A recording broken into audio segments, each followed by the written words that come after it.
नमस्कार। देखो, अभिक्षमता हम लोगों ने पढ़ लिया था और आज हम पढ़ेंगे लोक सेवा, लोक सेवा की अवधारणा। ये सारे टॉपिक अपन आज क्लियर करेंगे, ठीक है। तो देखो, आज क्या पढ़ेंगे, लोक सेवा की अवधारणा। तो बॉस, लोक सेवा क्या जानते हो इसके बारे में? देखो, इसमें दो शब्द हैं, एक लोक एक सेवा। लोक मतलब क्या हो जाएगा, जनता, ठीक है। और सेवा का मतलब क्या होता है, क्या होता है सेवा का मतलब? सेवा का मतलब होता है कि देखो, संसाधन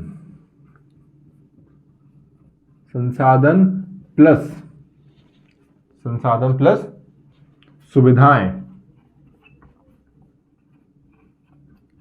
सुविधाएं किसी को क्या कराना, उपलब्ध कराना।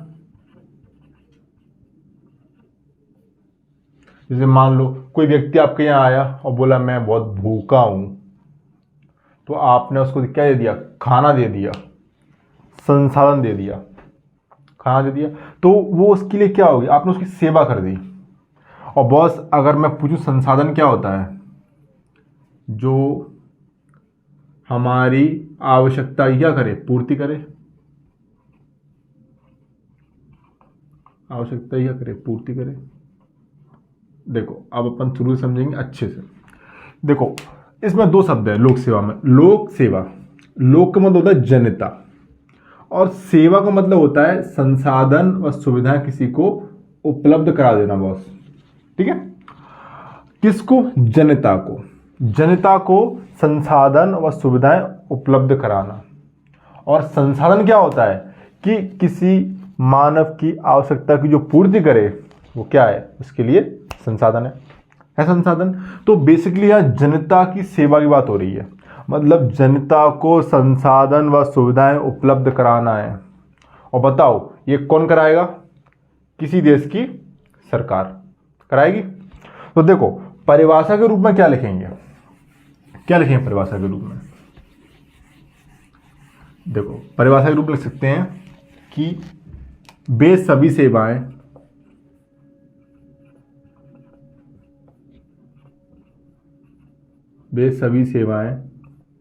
शामिल हैं किसमें? लोक सेवा में। लोक सेवा में वे सभी सेवाएं शामिल हैं। लोक सेवा में वे सभी सेवाएं शामिल हैं जो किसी देश की सरकार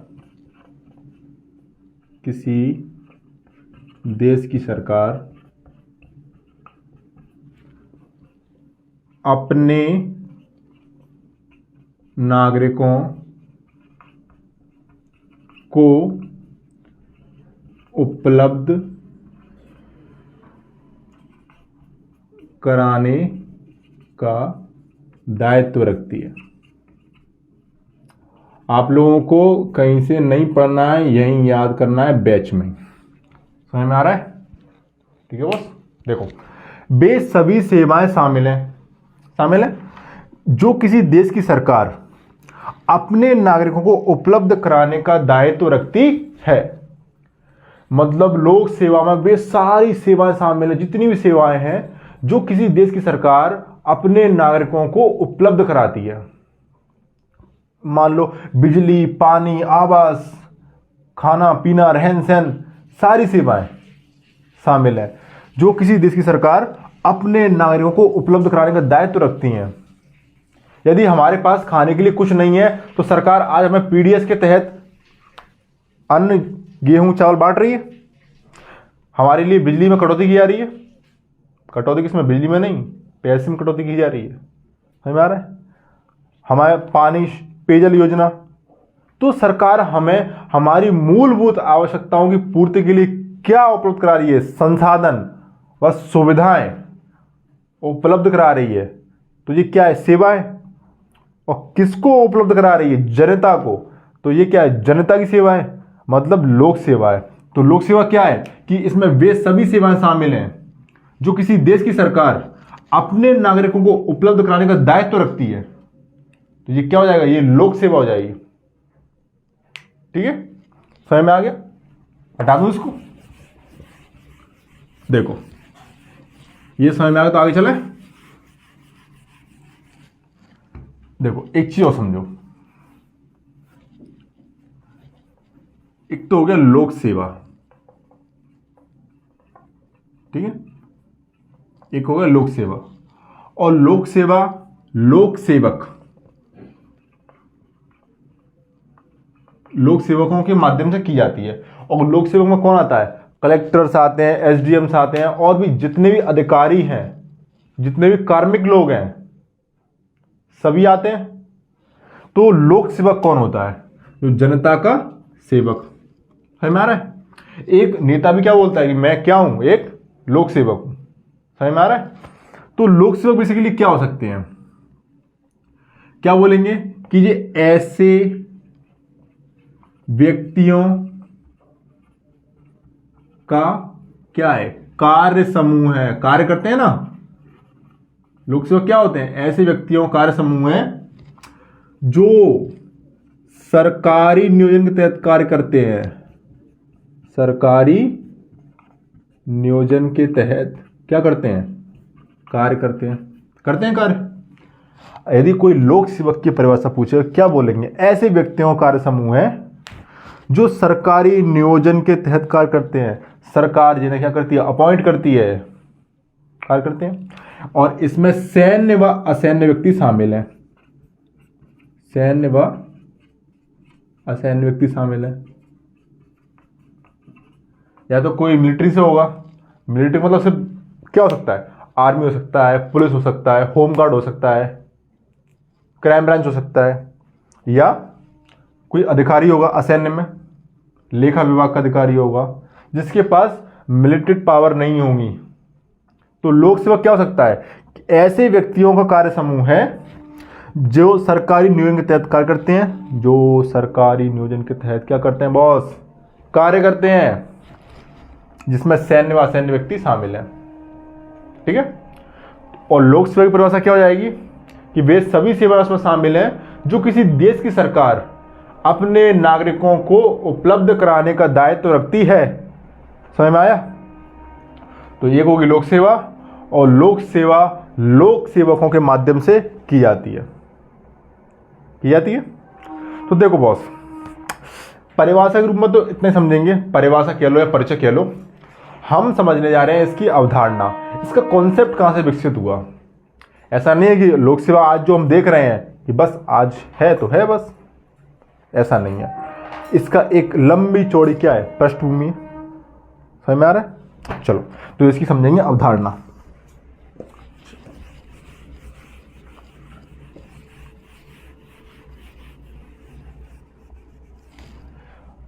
लोक सेवा की अवधारणा। देखो अब ध्यान समझना, बहुत ध्यान समझना, बहुत ध्यान से। देखो हम लोग अगर प्राचीन काल में जाएं, जब भारत किस अवस्था में था? प्राचीन अवस्था में था। तो प्राचीन अवस्था में एक काल आया था मौर्य काल बॉस। ठीक है, मौर्य काल।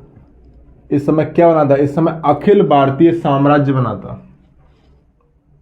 ठीक है, भारत का जो अखंड भारत का जो स्वरूप देखते हो वो मौर्य काल में बना था।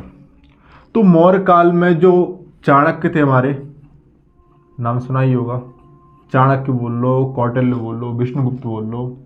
ठीक है, ये जो भाई साहब थे इन्होंने एक किताब लिखी जिसका नाम था अर्थशास्त्र। ठीक है, और अर्थशास्त्र में बहुत सारे अधिकारियों की क्या है? चर्चा है। जैसे एक हो गया समाहर्ता, समाहर्ता हो गया। ठीक है, जैसे पौर हो गया, पौर हो गया। ठीक है, तो ये जो ऐसे जो व्यक्ति हैं, अधिकारी हैं, देखो एक आध और हो सकता है, सन्निधात्र हो सकता है, सन्निधात्र। तो ये जो अधिकारी हैं प्राचीन काल में, तो बताओ ये जो अधिकारी हैं क्या ये वर्तमान लोक सेवकों से लग रहे हैं? लग रहे हैं। तो प्राचीन काल में हमें समाहर्ता, पौर, सन्निधात्र ऐसे अधिकारियों की चर्चा मिलती है। मिलती है। लोक सेवा की जड़ कितनी प्राचीन गढ़ी हुई हैं, वहीं से देख रहे हैं अपन लोग, समझना अच्छे से बात को। तो चाणक्य अर्थशास्त्र में लिखा है समाहर्ता पौर सन्निधात्र। ऐसी यदि हम लोग प्राचीन से हटके मध्य में बात करें, यदि मध्यकाल की बात करें, तो मध्यकाल में दिल्ली सल्तनत में देख लो,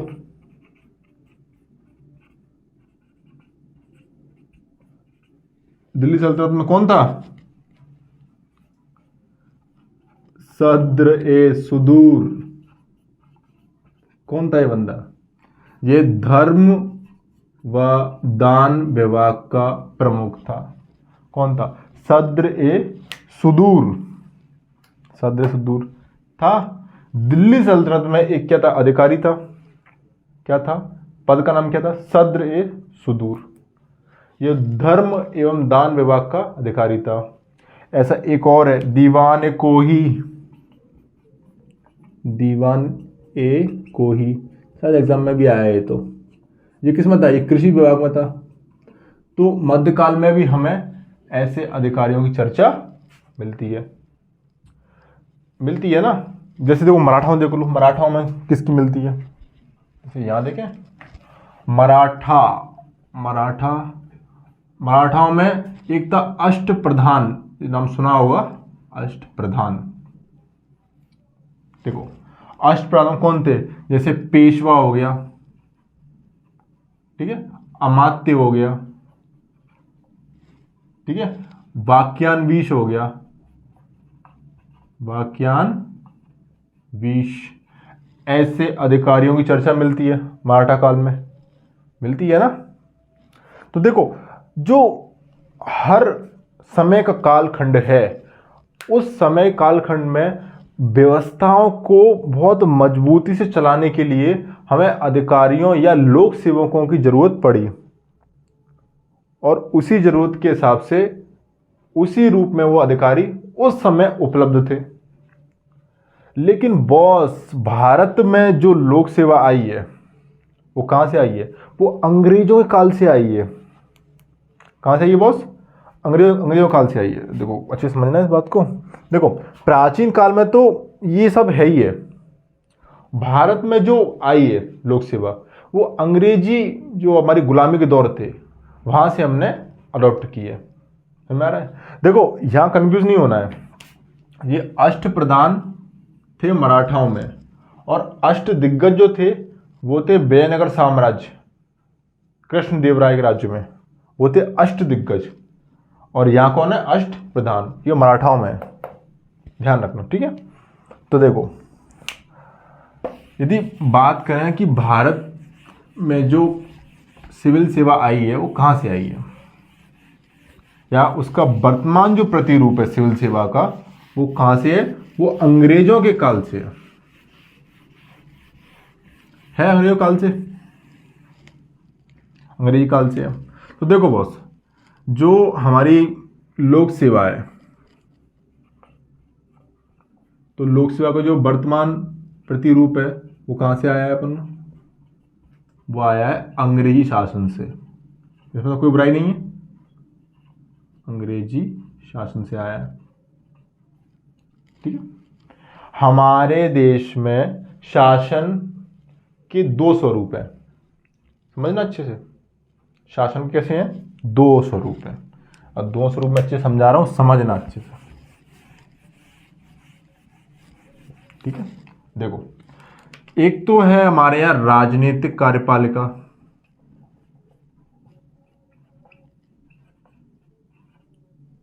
ठीक है।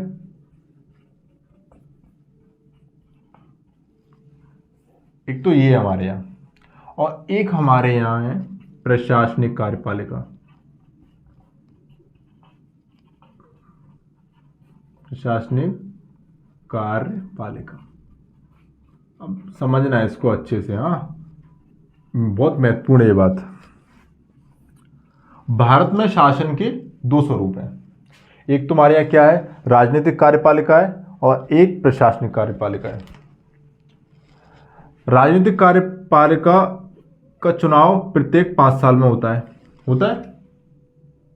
प्रत्येक 5 साल बाद एक नई राजनीतिक कार्यपालिका आती है, ठीक है। समझ में आ रहा हो? इसका मतलब क्या है, ये एक परिवर्तनशील है, ठीक है। ये कौन सी, ये लोकसभा राज्यसभा वाला ही तो है। राजनीतिक कार्यपालिका में कौन आता है, लोकसभा और राज्यसभा आती है, ठीक है, जिसका चुनाव प्रत्येक 5 साल में हो जाता है। इसका मतलब क्या है, ये एक तरह से परिवर्तनशील है। और अगर ये इतनी ही परिवर्तनशील है तो अगर देश का विकास कैसे होगा? इसीलिए क्या है, प्रशासनिक कार्यपालिका है। ये क्या करती है, देश को स्थिरता देती है बॉस। एक बार कोई आईएएस बन गया तो वो 60-65 तक जॉब करेगा अच्छे से, उसके बाद भी करता है जॉब। देखो, राजनीतिक कार्यपालिका हर 5 साल में रिप्लेस हो जाती है, लेकिन ये अधिकारी जो हैं उनकी नीतियों को भी, और जो वर्तमान राजनीतिक कार्यपालिका है उसकी नीतियों को भी चलाते हैं। तो बताओ, ये कॉन्सेप्ट अच्छा है कि नहीं है? सही है ना? अच्छा, एक बात बताओ, समझना इस बात को अच्छे समझना। हमारे यहाँ जो राजनीतिक कार्यपालिका है, ठीक है, विधायिका कहते हैं इसको, विधायिका भी है। तो विधायिका हमारे यहाँ बनाती है कानून, ठीक है, विधायिका बनाती है कानून। मान लो ये जो राजनीतिक कार्यपालिका है ये विधायिका मान लेते हैं, और ये बनाती है कानून। अच्छा, इसको विधायिका को मान लेते हैं बिकॉज, इसलिए क्योंकि जो राजनीतिक कार्यपालिका है उसमें से कुछ जो लोग चुन के आए वही तो है राजनीतिक कार्यपालिका। बाकी तो पूरी क्या है, विधायिका है जो विधेयक बनाती है।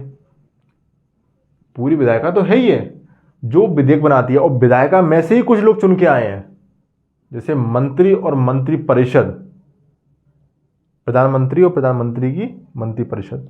तो वो कौन हो गए, वो हो गए राजनीतिक कार्यपालिका, और बाकी सब कौन है, विधायिका है। तो मान लो ये जो है वो कानून को बना रही है, और इसका काम क्या है, इसका, इसमें आईएएस आते हैं, आईपीएस, आईएफएस और ईटीसी जो भी है, ठीक है। और देखो, ये कानून बना रही है, बनाई कानून, और ये कानून को क्या कर रही है, इम्प्लीमेंट कर रही है, लागू कर रही है, अच्छे समझना बिल्कुल। इसका काम है कानून बनाना, और इसका काम है कानून को लागू करना। अब बताओ बॉस, क्या ये बात संभव है कि एक बॉडी पूरा कानून बना रही है और एक सिर्फ इंप्लीमेंट कर रही है? लोक सेवकों का कार्य का अनुभव उन्हें बहुत सारी नीति निर्माण में हेल्प करता है। बताओ, जो लागू कर रहा है वो ग्राउंड लेवल की सच्चाई को जानता है कि यहां किस तरह के कानून की जरूरत है, जानता है। मान लो कोई आईएएस है और उसको अच्छे से पता है कि यहां किस तरह का कानून आना चाहिए या किस तरह के नियम बनने चाहिए, वो जानता है। बट कानून बनाने का प्राधिकार किसके पास है, इसके पास है। लॉ तो इसी को बनाने हैं, लॉ बनाने का काम इसका है, इसको लॉ को इंप्लीमेंट करना है। तो देखो, हम इन लोगों की हेल्प लेते हैं, प्रशासनिक कार्यपालिका की हेल्प हम लोग कानून निर्माण में लेते हैं, ठीक है, क्योंकि इनके जो कार्य का अनुभव है, कार्यानुभव इनको प्रभावी नीतियां बनाने में हेल्प करता है। ये एकदम सटीक नीति बनाते हैं। इनका जो वर्क का अनुभव है, जो लोग ग्राउंड लेवल पर काम करते हैं, जब वो आके कुछ बोलते हैं कि सर हमें इस तरह का नियम बनाना चाहिए, तब एक बनती है प्रभावी नीति। अब मान लो, अब बात समझना ध्यान से कि अगर बॉस ने बनवाया कानून कि सर देखो सर हमको इस तरह का कानून बनाना है, हमारा काम चल जाएगा, जनता हमारा सारा कहना मानेगी, ऐसा कह सकते हैं। तो यदि मान लो भाई साहब ने कहा कि इन्होंने आईपीएस आईएएस इन लोगों ने कहा है कि सर इस तरह का आप कानून बनाइए जो बहुत ज़्यादा प्रभावी रहेगा, और मान लो अगर इन्होंने ये कानून बना भी दिया, बनाएंगे तो यही लोग, ये हेल्प कर रहे हैं, इन्होंने बना भी दिया, तो बताओ इनकी जिम्मेदारी बढ़ जाएगी, कैसे बढ़ जाएगी? बोलेंगे अच्छा यार हमने ही बनवाया है कानून, हमने तो बनवाया है, तो हमें ये कानून अच्छे से इंप्लीमेंट करना है, जिससे इन लोगों को पता चले कि वास्तव में ये कानून क्या था, सही था।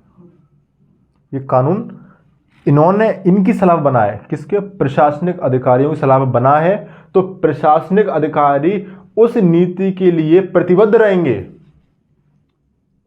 उस नीति के संचालन के लिए प्रतिबद्ध रहेंगे। रहेंगे? समझ में आ रहा है कि नहीं है? देखो, ऐसा हो सकता है कि नहीं हो सकता? यदि लोक सेवक कानून बनाने में मदद करेंगे तो उस नीति के लिए भी उत्तरदायी रहेंगे वो लोग। समझ में आ रहा है? तो इस तरह का अब भारतीय लोक सेवा का वर्तमान प्रतिरूप बनता जा रहा है। समझ में आ रहा है? अब तुम्हें लगेगा कि नहीं नहीं सर, ये कानून बनाना तो इनका, लॉ बनाना तो इनका काम है ना, तो ये तो बेसिकली विधायक का क्या कर रहे हैं? अतिक्रमण कर रहे हैं। विधायक के अधिकारों क्या कर रहे हैं? अतिक्रमण कर रहे हैं। बॉस, ये विधायक के अधिकारों का अतिक्रमण नहीं है। विधायक का अंतिम रूप से लॉ को पास करती है। लॉ पास करने का अथॉरिटी तो उन्हीं के पास है ना। ये तो कुछ भी बना देंगे, ये लोग मना भी कर सकते हैं ना। तो ये विधायक के अधिकारों का अतिक्रमण नहीं है। अब बताओ, अब लोक सेवा बहुत ज्यादा प्रभावी कब होगी? भारत में हमें लोक सेवा बहुत ज्यादा प्रभावी करनी है। देखो, लोक सेवा होने ना होने से कोई मतलब नहीं है। यदि लोक सेवा बहुत प्रभावी रूप से कार्य करेगी तब एक मतलब बनता है, क्योंकि लोक सेवा क्या है? वर्तमान भारत की रीढ़ है, बिल्कुल स्पाइनल कॉर्ड है जिस पर भारत टिका हुआ है। और यदि ये बहुत प्रभावी होगी तो भारत बहुत तेजी से गति करेगा। भारत विकासशील देशों की श्रेणी से निकलकर विकसित देशों में जाएगा। इसलिए लोक सेवाओं को प्रभावी नियम कानून बनाने होंगे और वह उन्हें राजनीतिक कार्यपालिका की हेल्प करनी होगी। हमारा देखो, इसके बाद हम पढ़ेंगे एक चीज और, मिटा दूं, आई होप कि समझ में आ गया होगा। थोड़ा ध्यान से सुन के तो समझ में आ ही जाएगा, आना चाहिए, खैर आ जाएगा। चल अब समझो एक चीज और। देखो, जो भारत की लोक सेवा है,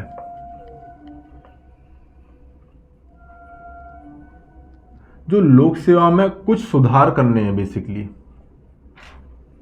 ठीक है? लोक सेवा में सुधार, उसके लिए कुछ क्या है? सुझाव है। क्या है? सुझाव है, ठीक है? लोक सेवा में सुधार के सुझाव। अच्छा, आप लोगों को क्या लगता है कि आईएएस आईपीएस जो भारत की जो सिविल सर्विसेज चल रही है, क्या वो वास्तव में ठीक है? नहीं है, कुछ ना कुछ कमियां हैं उसमें। क्या कमी है देख लेंगे। देखो, सबसे पहली बात क्या हो सकती है कि शक्ति वितरण में समानता लाई जाए। ये बहुत मैटर करता है।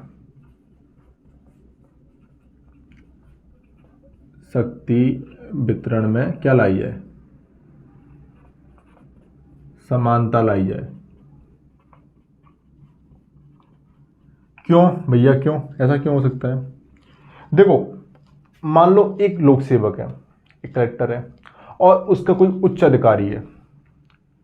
कलेक्टर के पास कम पावर है और उसके उच्च अधिकारी के पास बहुत अधिक पावर है। ऐसा ठीक है, लेकिन यदि उच्च अधिकारी भ्रष्ट है तो वह अपने कनिष्ठ अधिकारियों को भ्रष्ट होने पर मजबूर करेगा। मतलब कि वह पद का दुरुपयोग कर सकता है। और वह पद का दुरुपयोग कब नहीं कर सकता? जब शक्ति वितरण में समानता आ जाएगी, शक्तियां इक्वल रहेंगी, सब पर रहेंगी। अभी क्या होती है? अभी एक सचिव रैंक का अधिकारी है और एक आईएएस है, तो सचिव रैंक का अधिकारी एक आईएएस पर बहुत अधिक दबाव डालता है, उसकी बहुत चलती भी है। भारतीय ब्यूरोक्रेसी का ये सच है एक, ठीक है? और दूसरा क्या हो सकता है? देखो,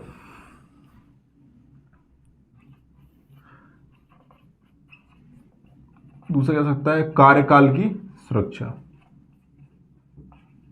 देखो, सिविल सर्विसेज, लोक सेवा में इस चीज का सुधार तो होना ही चाहिए। आजकल जो चल रहा है कार्यकाल की सुरक्षा, बहुत बड़ा मुद्दा चल रहा है। क्यों? क्योंकि देखो, जैसे ही कोई लोक सेवक एक अच्छा कार्य करने को हुआ, तुरंत क्या हुआ? ट्रांसफर। समझ में आ रहा है? कहते हैं ना ये मिल जाएगा तुम्हें सुबह तक, ये ट्रांसफर ऑर्डर यवतमाल का हो गया ट्रांसफर। क्यों ट्रांसफर को ना एक हथियार की तरह यूज किया जा रहा है, ट्रांसफर कर दूंगा तुम्हें यहां से, समझ में आ रहा है? क्यों भाई? क्योंकि उनके कार्यकाल की कोई सुरक्षा ही नहीं है। गवर्नमेंट उनको ये गारंटी दे कि सर आप अच्छे से काम करिए, निष्पक्ष होकर काम करिए, आपका इतना टेन्योर है, आप इतने टाइम तक जो कार्य करेंगे वो सुरक्षित रहेगा, आपको इससे हटाया नहीं जाएगा। तो ये भी एक लोक सेवा में सुधार की जरूरत है कि लोक सेवा में कार्यकाल की सुरक्षा लोक सेवाओं को दी जाए। तीसरा क्या हो सकता है? तीसरा हो सकता है उत्तरदायित्व की कमी। ये तो बहुत ज्यादा है इनमें, ठीक है। जैसे मान लो कोई घटना होगी, मान लो तो कोई दंगा हो गया, तो उस दंगे का एक्चुअल जिम्मेदार कौन है? किसकी लापरवाही से वो दंगा हुआ है? इस बात को अपने ऊपर लेने के लिए कोई राजी नहीं होता। हमने बोला थाने के एसआई से कि क्यों दंगा क्यों हुआ? अरे सर वो ऊपर से ऑर्डर आया था कि तुम थोड़ा लेट पहुंचना, तो उन्होंने अपनी बात उस पर डाल दी, उन्होंने खुद जिम्मेदारी नहीं ली। उत्तरदायित्व किनका था? उनका था ग्राउंड लेवल पर, लेकिन उन्होंने उन पर डाल दिया, उन्होंने उन पर डाल दिया, उन्होंने उन पर डाल दिया। उत्तरदायित्व की कोई फिक्स संरचना नहीं है बॉस, उत्तरदायित्व की कोई फिक्स संरचना नहीं है कि अगर इस तरह इस लेवल का कार्य हुआ या फिर इस लेवल का कार्य हुआ तो इसके लिए जिम्मेदार ये अधिकारी है, इसके लिए जिम्मेदार ये अधिकारी है, ये कार्य इस अधिकारी के अंतर्गत आता है, ये कार्य इस अधिकारी के अंतर्गत आता है। एक उच्च लेवल का अधिकारी निम्न कार्य को भी कर देता है, करता है कि नहीं करता है? जिसका कार्य वही करे तो ज्यादा अच्छा रहेगा। या फिर कुछ भी घटना हो, कुछ भी हो, कोई कार्यक्रम हो, उसकी एक फिक्स जिम्मेदारी हो, फिक्स उत्तरदायित्व हो, तो ये भी एक कमी है। उत्तरदायित्व की फिक्स संरचना होनी चाहिए, स्थायी संरचना होनी चाहिए, होनी चाहिए। अच्छा में आ गया। अब देखो फोर्थ क्या हो सकता है?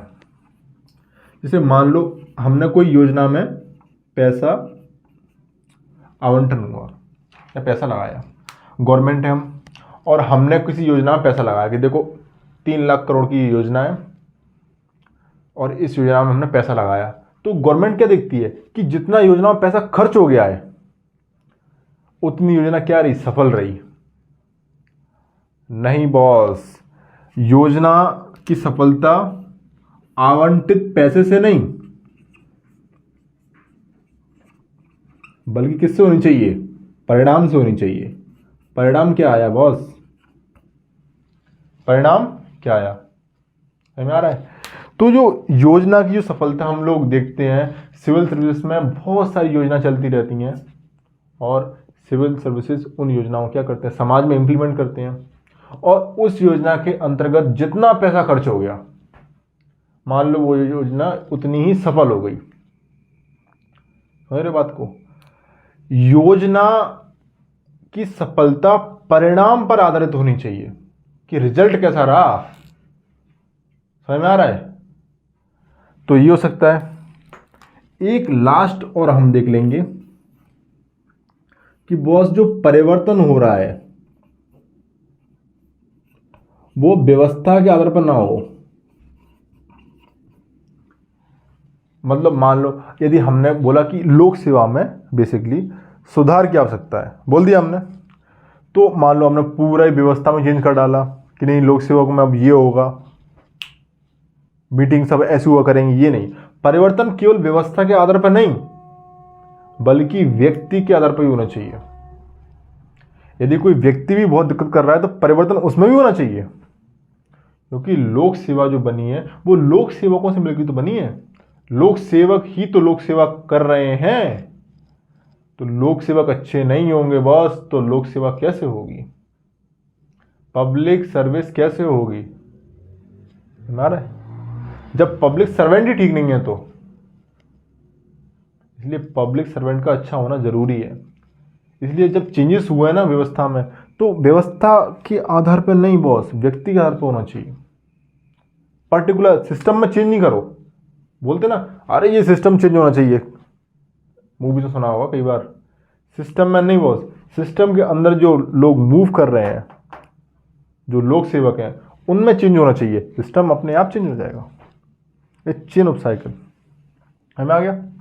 देखो एक और देखो, ये हटा दें, समझो, इसके बाद समझो।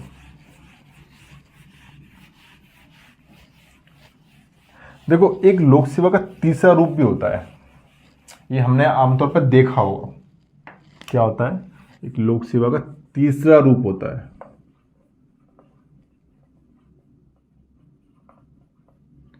ये नॉर्मल सी बात है, अपन जान लेंगे। ये क्या होता है कि देखो इसमें सरकारी हस्तक्षेप नहीं होता। पहली बात तो सरकारी हस्तक्षेप नहीं होता, मतलब सरकार का इसमें कोई रोल नहीं है। ठीक है, व्यक्ति कोई हो सकता है, वह आंतरिक प्रेरणा से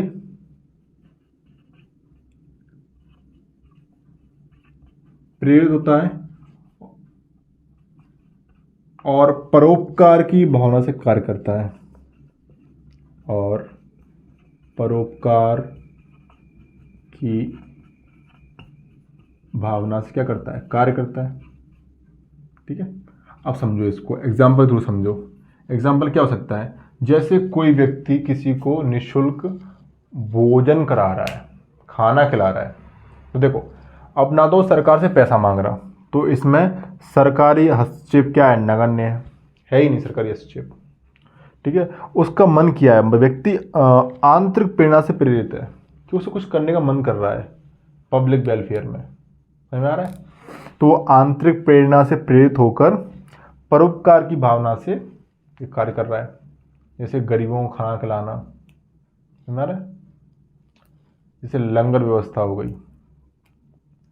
लंगर व्यवस्था का इतिहास बहुत पुराना है, वो भी क्या एक तरह की लोक सेवा है लोक सेवा। किसी को पानी पिलाना, वो भी लोक सेवा है, कर सकते हैं ना।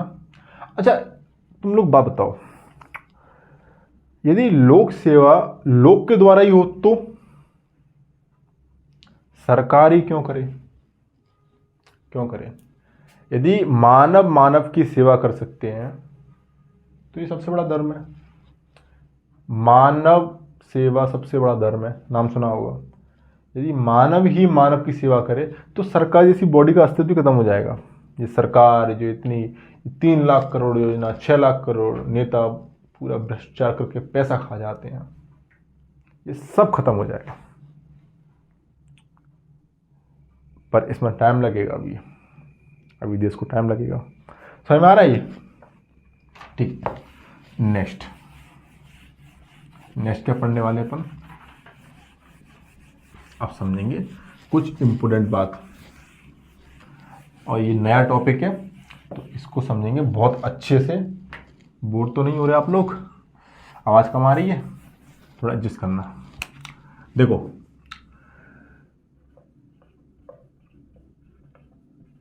ये टॉपिक का नाम है लोक सेवा हेतु आधारभूत मूल्य। जी आया टॉपिक, बिल्कुल गर्मा गर्म आया।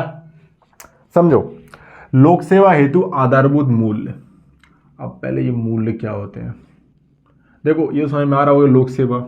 लोक सेवा के लिए आधारभूत बेसिकली कौन से? वैल्यूज मतलब मूल्य क्या होते हैं? मूल्य कितना तुम्हारा मूल्य? तुम्हें उठा के बेच दें, कितना तुम्हारा मूल्य बताओ? वही तो मूल्य है। देखो यहां मूल्य का मतलब क्या है? उच्च आदर्श। समझना बात को, किसी को बेचना नहीं है पकड़ के, उच्च आदर्श। ठीक है, तो लोक सेवा हेतु उच्च आदर्श होने चाहिए कुछ अच्छे खासे। तो इसकी यदि परिभाषा पढ़ेंगे तो परिभाषा क्या रहेगी बॉस? कि लोक सेवा, समझना इस बात को अच्छे से, लोक सेवा के लक्ष्यों, उद्देश्यों व आदर्शों को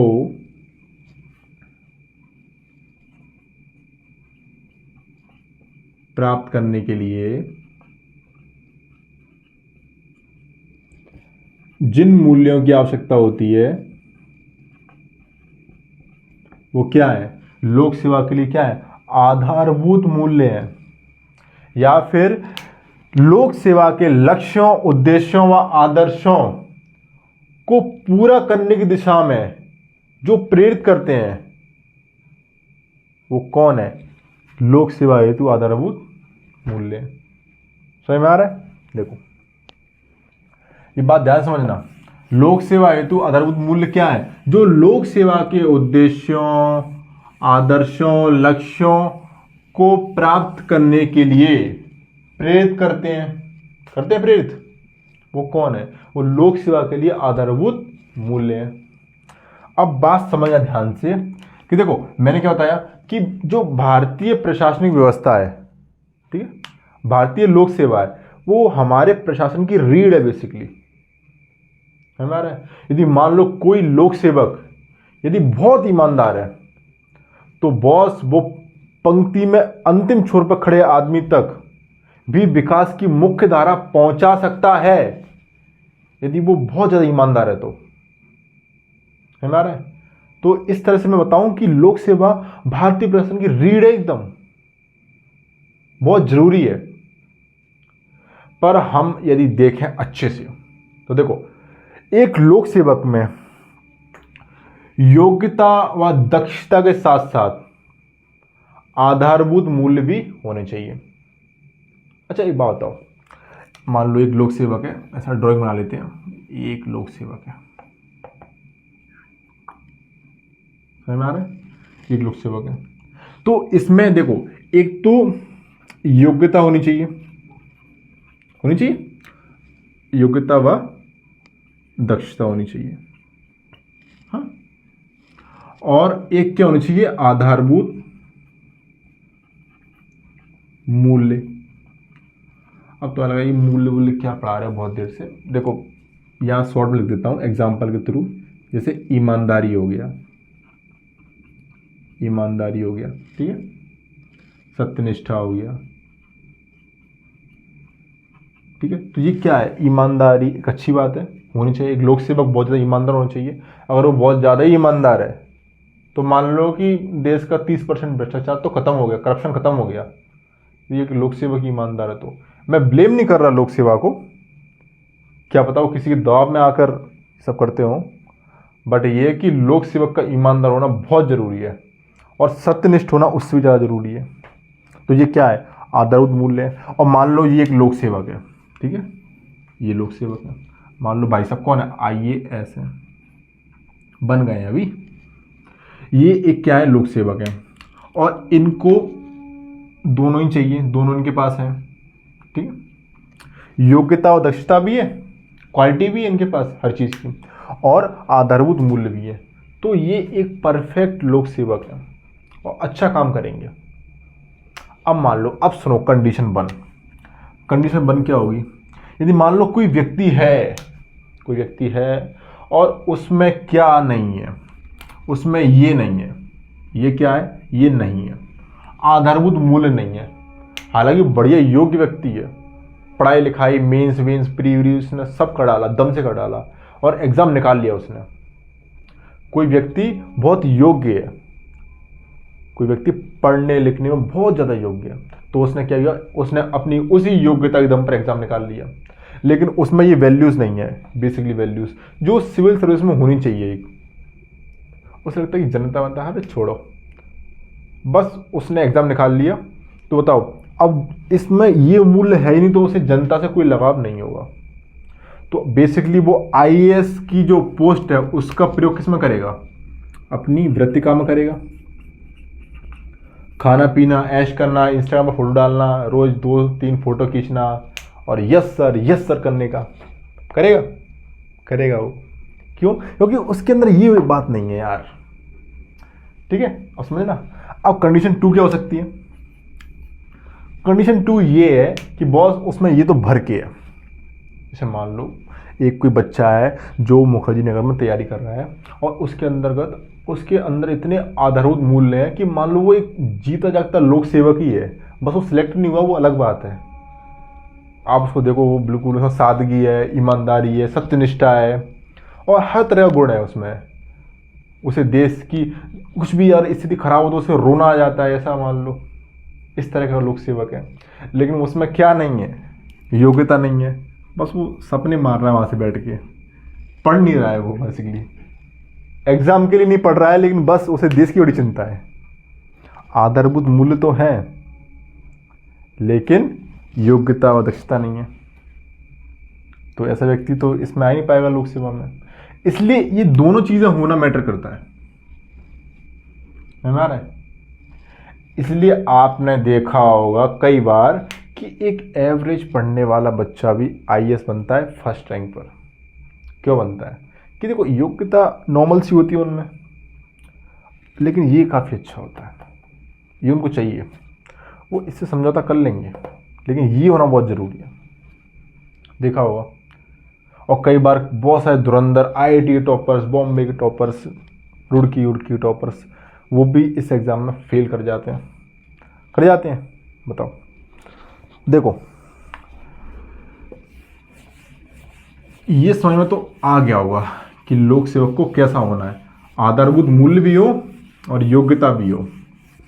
ठीक है, देखो ये मूल्य हो किस लिए हो, क्योंकि लोक सेवा क्या है, एक उद्देश्य है। लोक सेवा का एक उद्देश्य, उसे अपने उद्देश्यों को पूरा करना है। ठीक है, सबसे पहले तो उसे क्या कम करना है, भ्रष्टाचार। क्या कम करना है, भ्रष्टाचार। ठीक है, सामाजिक विषमता को दूर करना है, सामाजिक विषमता को दूर करना है। तभी तो हम लोक सेवकों में ईमानदारी, सत्यनिष्ठा और बहुत सारे आधारभूत मूल्य या गुण देखते हैं। क्यों? क्योंकि लोक सेवा का लक्ष्य ही ये है, उद्देश्य ही है कि उन्हें भ्रष्टाचार कम करना है, सामाजिक विषमता को खत्म करना है और जन भागीदारी बढ़ाना है।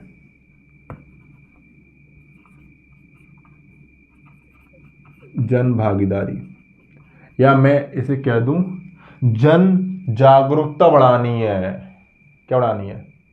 जन जागरूकता बढ़ानी है। अगर लोक सेवा को अपने सिविल सर्विस को ऐसे उद्देश्य पूरा करने, तो बताओ उसको अपने लोक सेवक बहुत बेस्ट चुने जाने चाहिए जिनमें योग्यता व आधारभूत मूल्य हो। समझ में आ रहा है? और एक क्या हो सकता है, फोर्थ नंबर का, कि हमें संवैधानिक उद्देश्य प्राप्त करने हैं।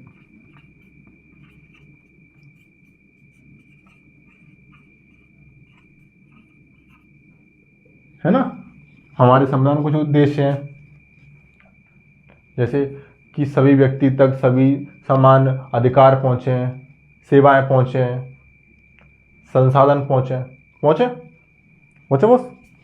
तो इसलिए हम लोग क्या है, इस तरह के मूल्यों को बढ़ावा दे रहे हैं, क्योंकि लोक सेवा का उद्देश्य ये है कि हमें भ्रष्टाचार कम करना है, हमें सामाजिक विषमता को दूर करना है, हमें जन भागीदारी बढ़ानी है, हमें संवैधानिक उद्देश्यों को प्राप्त करना है, हमें अंतर्राष्ट्रीय मानकों में अच्छा प्रदर्शन करना है। जो अंतर्राष्ट्रीय मानक हैं, अंतर्राष्ट्रीय मानक है, उनमें क्या करना है, उनमें प्रदर्शन अच्छा करना है, उनमें श्रेष्ठ प्रदर्शन करना है। अंतर्राष्ट्रीय भ्रष्टाचार सूचकांक में भी भारत का कुछ अच्छा स्थान है। कौन सा स्थान है, नहीं पता? पता करके लाना। ठीक है, तो देखो लोक सेवा में आधारभूत मूल्यों का स्थान इसलिए भी ज्यादा बढ़ गया है कि लोक सेवा के कुछ उद्देश्य हैं, सिविल सर्विस के कुछ उद्देश्य हैं भारत को लेकर। क्या? क्योंकि उसे भ्रष्टाचार कम करना है, उसे सामाजिक विषमता को दूर करना है, उसे जन भागीदारी बढ़ानी है या जन जागरूकता बढ़ानी है। ठीक है, पब्लिक अवेयरनेस बढ़ानी है, या उसे संवैधानिक उद्देश्यों को प्राप्त करना है ना, संवैधानिक उद्देश्य, और अंतर्राष्ट्रीय मानकों में श्रेष्ठ प्रदर्शन करना है। समझ में आ रहा है, नहीं आ रहा? ठीक है, देखो इसलिए हम क्या कहते हैं, इसलिए हम लोक सेवा में आधारभूत मूल्यों का क्या करते हैं, वेटेज बढ़ाते हैं। एक लोक सेवक को चुनते समय ये बात बहुत ध्यान में रखी जाती है, बहुत ध्यान में रखी जाती है कि एक लोक सेवक आधारभूत मूल्यों से युक्त हो। समझ में आ रहा है?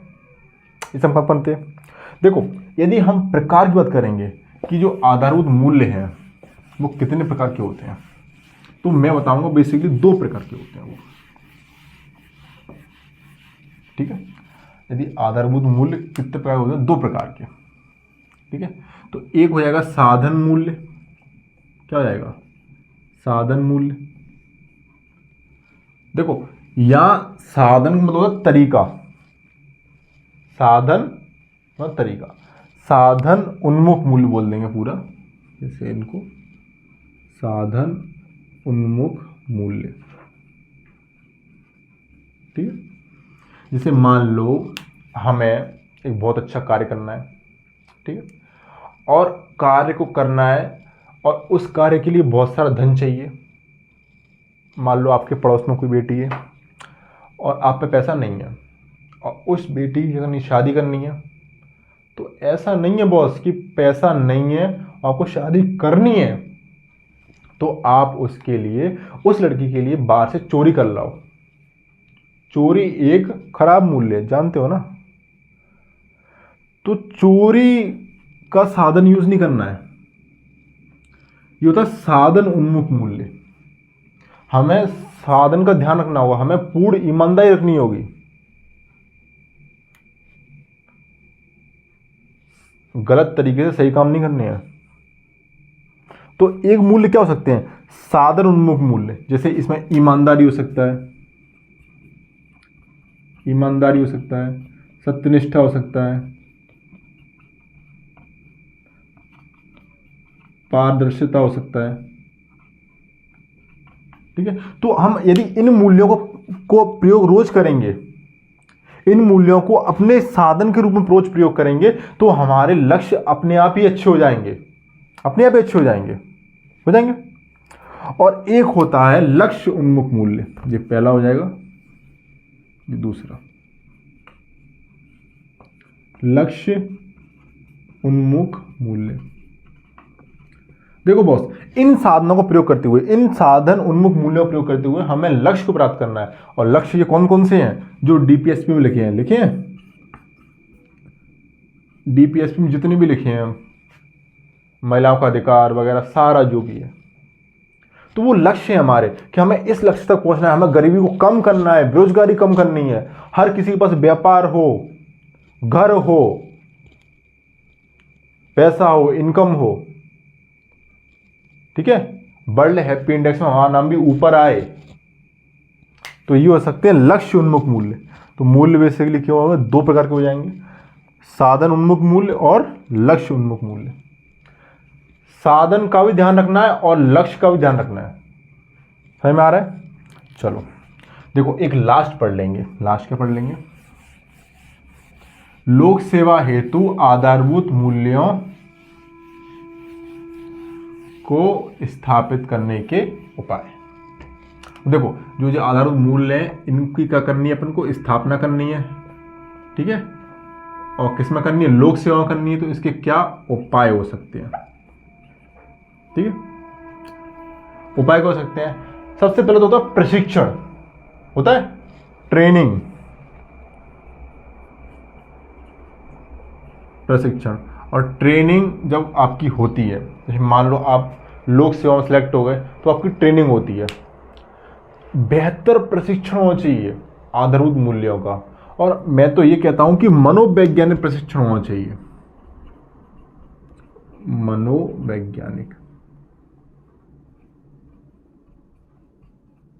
मनोवैज्ञानिक प्रशिक्षण होना चाहिए।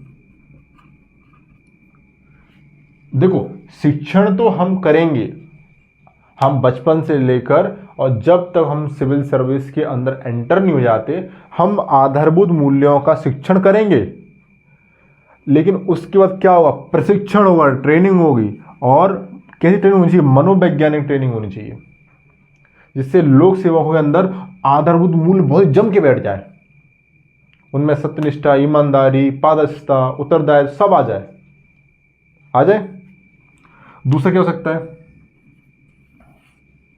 हमें ऐसे कार्यक्रम आयोजित करने होंगे जिसमें इन मूल्यों की क्या मिले, शिक्षा मिल जाए।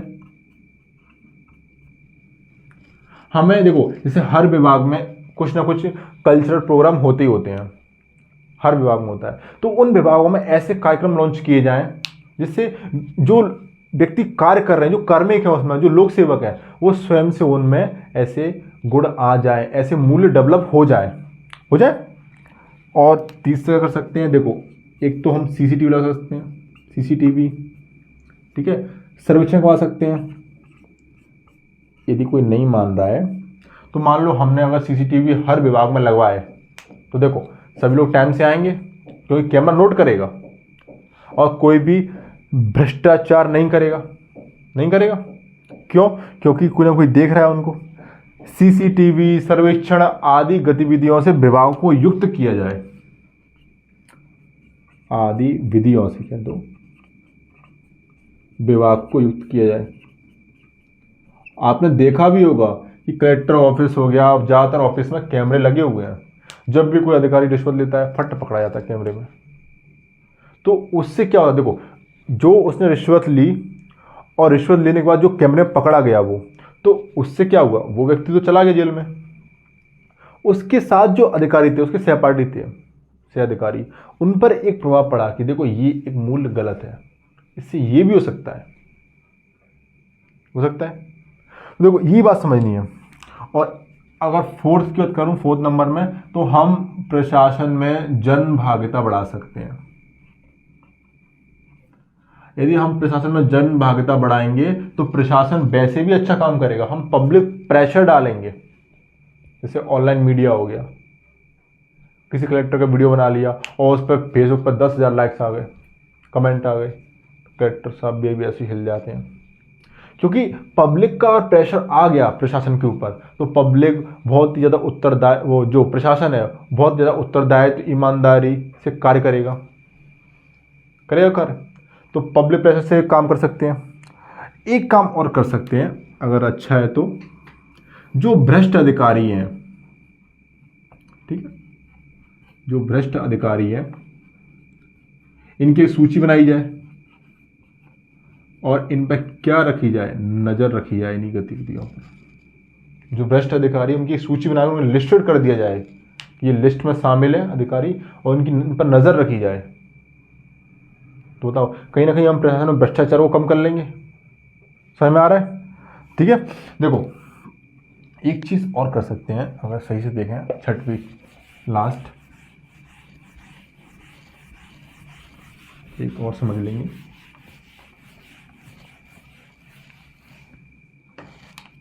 देखो हर विभाग में एक आचरण संहिता बनाई जाए बॉस, ये बहुत जरूरी है। हर विभाग में एक आचरण संहिता बनाई जाए और इस संहिता के बनने के बाद क्या होगा, जो अधिकारी होंगे उस विभाग के, उस आचरण संहिता के अनुरूप कार्य करेंगे कार्य। उनके कार्य करने से क्या होगा, आधारभूत मूल्य उस विभाग में स्थापित होंगे और हम लोक सेवा के वास्तविक उद्देश्यों को प्राप्त कर पाएंगे। देखो ये तो हो गया लोक सेवा के आधारभूत मूल्यों का परिचय, और कल से हम लोग पढ़ेंगे आधारभूत मूल्य जितने भी हैं हम सारे निपटाएंगे। ठीक है, इसका अपन कल कंटिन्यू करेंगे। धन्यवाद।